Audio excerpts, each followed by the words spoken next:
안녕하세요. 딱딱한 뉴스를 쉽고 재밌게 풀어드리는 시사건건 홀수영입니다. 이번에 다룰 이야기는 미친 사법부의 판결 이야기입니다. 정경심 교수가 또다시 유죄 판결을 받았습니다. 아무리 많은 증거를 들이밀고 증인들이 증언을 번복하고 새로운 증거들이 나와도 사법부는 쳐다보지 않았습니다. 어느 정도 예상은 하고 있었어요. 2심에서 무죄를 선고할 수는 없을 것이다.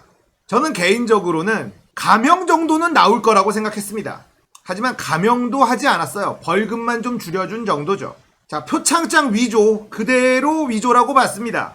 그리고 인턴 증명서 그대로 허위라고 봤습니다. 서울대 인권법센터에서 있었던 세미나, 거기에 조민양의 모습이 담겨져 있는 동영상이 있었습니다만 재판부는 조민양이라고 보지 않았어요. 그리고는 재판부가 한 말이 정말 가관입니다. 조민양이 거기에 있었느냐 없었느냐가 중요한 게 아니다. 그 기간 약 3, 4일 동안 무엇을 했는가가 중요하다. 이런 취지의 이야기를 합니다. 무슨 얘기일까요? 고등학생이에요. 의대 인턴쯤 생각하는 것 아닐까요? 자, 여러분들에게 보여드릴 게 있습니다. 좀 자랑하고 싶은 게 있어요. 멋지죠? 정찬민 작가님의 작품이에요. 개혁 회피한 분들 조국 이름 입에 올리지 말라. 자, 이 작품은 정찬민 작가님에게 제가 직접 받은 건 아니고 이 작가님에게 선물을 받으신 분이 작가님에게 허락을 받고 저에게 선물을 주셨어요. 이렇게 귀한 선물을 받은 다음 날 정경심 교수님은 또 징역 4년형 유죄를 선고받았습니다. 조국 정경심 교수, 검찰과 사법부에 의해서 희생당했다라고 생각하십니까? 그것도 맞는데요. 저는 민주당이 한 짓이다라고 생각합니다. 180석을 가지고 언론개혁, 검찰개혁, 사법개혁 아예 안 했잖아요. 이들은 절체절명의 위기를 느끼고 있어요. 검찰개혁을 하는데 사법부가 왜 이렇게 난리를 치느냐? 똑같죠. 전관을 없애려고 하거든요. 전관 비리를 없애려고 해요. 이건 현역 검사, 현역 판사들의 이 보물 창고 같은 거잖아요. 이걸 없애려고 하고 있으니 검찰과 사법부는 한 몸일 수밖에는 없습니다. 이들은 이제 창피한 것도 없어요. 더 이상 물러설 수 없다는 절박함을 가지고 싸우고 있는 중이에요. 그런데 민주당은 뭐 했죠? 개혁을 안 했어요. 못한 게 아니라 안 한 거예요. 그 중심에는 누가 있느냐? 이낙연이 있습니다. 초선 오적들이 있습니다. 선거의 패배를 조국 탓으로 돌리는 민주당 국회의원들이 있습니다. 이 귀한 선물을 저에게 주신 분하고 노무현 대통령님에 대한 이야기를 많이 나눴는데요. 항상 그렇지만 울컥울컥해요. 이명박은 어떻게 노무현 대통령을 죽음으로 몰고 갔었나요? 털어도 나오는 것이 없자 주변을 털기 시작했어요. 노무현과 가까운 사람들은 모두 고초를 겪었습니다. 그리고 검찰이 저지른 최후의 한방, 강금원 회장. 강금원 회장을 구속시켰습니다. 뇌종양이 있었어요. 병보석 신청했는데 안 받아줍니다. 인간 노무현은 견딜 수가 없었죠. 지금 조국 전 장관의 재판과 노무현 대통령의 상황이 다른 점이 보입니까? 다른 점이 하나 있다면 노무현 대통령은 견디지 못하셨고 조국 전 장관은 버티고 있다는 점뿐 달라진 게 없습니다. 우리는 노무현의 시대를 경험하고 이명박 박근혜를 경험했어요. 그제서야 노무현의 소중함을 느끼게 됐죠.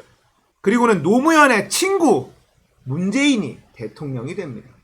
문재인 대통령은 노무현 대통령이 이루지 못한 개혁을 해내려고 하고 있습니다. 하지만 만만치 않죠. 너무 힘듭니다.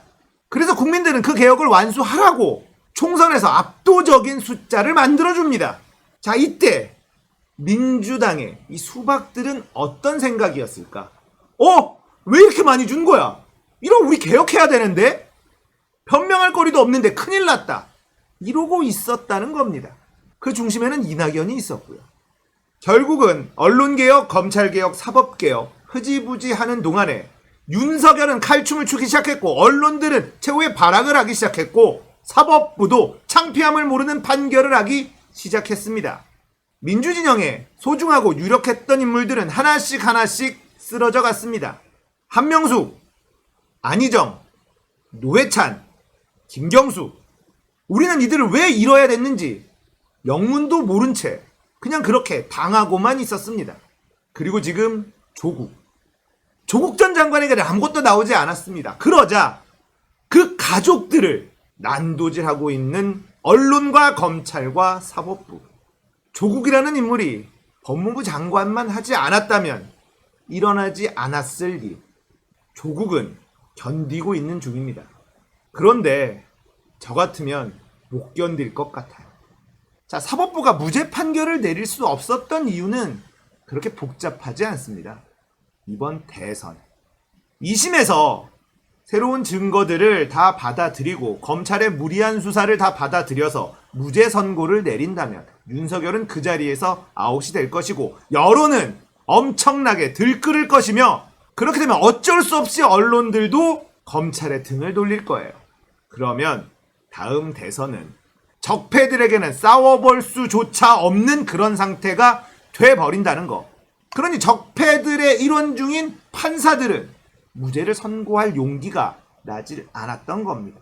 말도 안 되는 판결문을 남기면서 역사적인 쪽팔림을 각오하고서라도 무죄를 선고할 수가 없었던 거예요.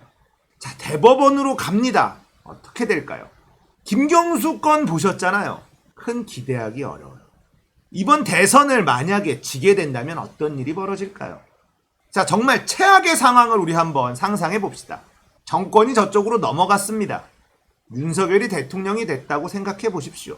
민주당 지지자, 문재인 지지자들은 엄청나게 응집할 거예요. 누굴 중심으로? 퇴임한 문재인 대통령 중심으로 엄청난 힘을 가지고 응집하게 될 겁니다.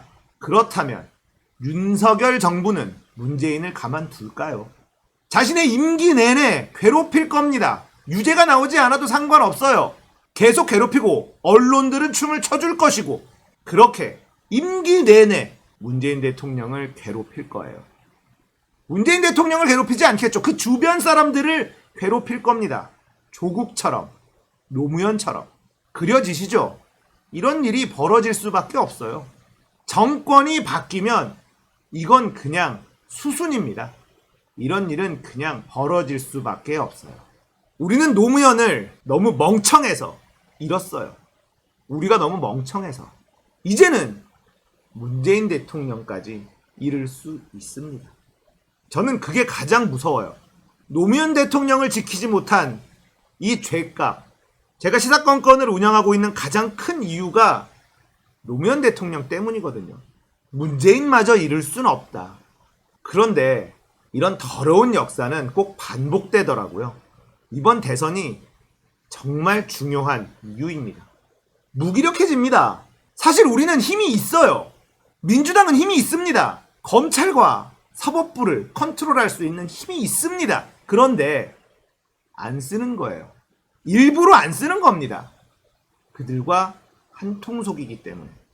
저번 총선 때 어떻게 해서든지 금배지 달고 싶어서 문재인의 이름을 팔아서 그렇게 유권자들에게 알랑방구 껴서 당선돼 놓고 개혁에 있어서 나 몰라라 하는 적폐들과 똑같은, 친일파들과 똑같은, 나라 팔아먹은 매국 세력들과 똑같은 그런 인간들이 민주당에 너무 많습니다. 그 숫자를 합치면 개헌 의석수가 나올 지경이니까요. 그들은 국민의 집으로 가고 싶은데 안 가는 이유는 딱 하나예요. 당선이 안 될 거니까. 그러니까 가면을 쓰고 민주당에서 당선이 되고 국회의원으로서 누릴 수 있는 권리만 쪽쪽 빨아먹겠다. 그냥 이 생각밖에는 없는 인간들이 너무 많다는 거죠. 개혁 회피한 분들 조국 이름 입에 올리지 말라. 어제 이 선물을 받았을 땐 너무 기분이 좋았거든요. 이렇게 귀한 걸 그분이 저한테 줄 때 얼른 챙겼습니다. 그분이 마음이 바뀔 수도 있으니까. 근데 오늘은 이 작품이 너무 마음이 아파요. 표창장 위조, 고등학교 체험활동 확인서 위조, 징역 4년.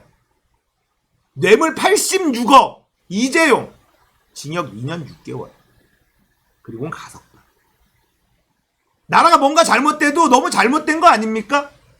이명박 박근혜 시절을 정리를 한 줄 알았지만 하나도 정리되지 않았습니다. 어제 PD수첩에서는 국정원이 극우 세력들에게 돈을 지급했다는 보도도 있었습니다. 세상을 바꾸는 것, 거창하게 바꾸고 싶은 것도 아니에요. 그냥 상식대로 우리가 유치원, 초등학교 때 배웠던, 도덕 시간에 배웠던 그런 상식이 통하는 나라를 만드는 게 이렇게 힘듭니다. 너무 처참하고 좌절감이 들은 그런 날입니다. 이 재판을 계속 팔로우했었던 고양이 뉴스 원PD님이 이런 얘기를 했어요. 그들이 창피함을 느끼도록 우리는 이 판결에 대해서 똑바로 알고 그대로만이 알려야 한다. 우리가 할 수 있는 일이 그것밖에는 없다는 겁니다. 정경심 교수의 무죄 판결은 이제는 사법부 입장에서도 너무 부담스러운 상황이 돼버렸어요. 무죄 판결을 하는 순간 언론과 검찰이 했었던 짓들이 얼마나 잔인한 일이었는지 만천하에 드러나게 될 것 아닙니까? 그들이 공고하게 다져놓은 그 카르텔이 뿌리부터 흔들리게 되는 그런 판결일 수밖에 없어요. 그래서 정경심 교수의 무죄 판결을 기대하기가 굉장히 난망하다는 생각이 들어요. 자, 그래도 싸워야죠. 조국 장관님 잘 견뎌주시고 우리도 끝까지 싸웁시다.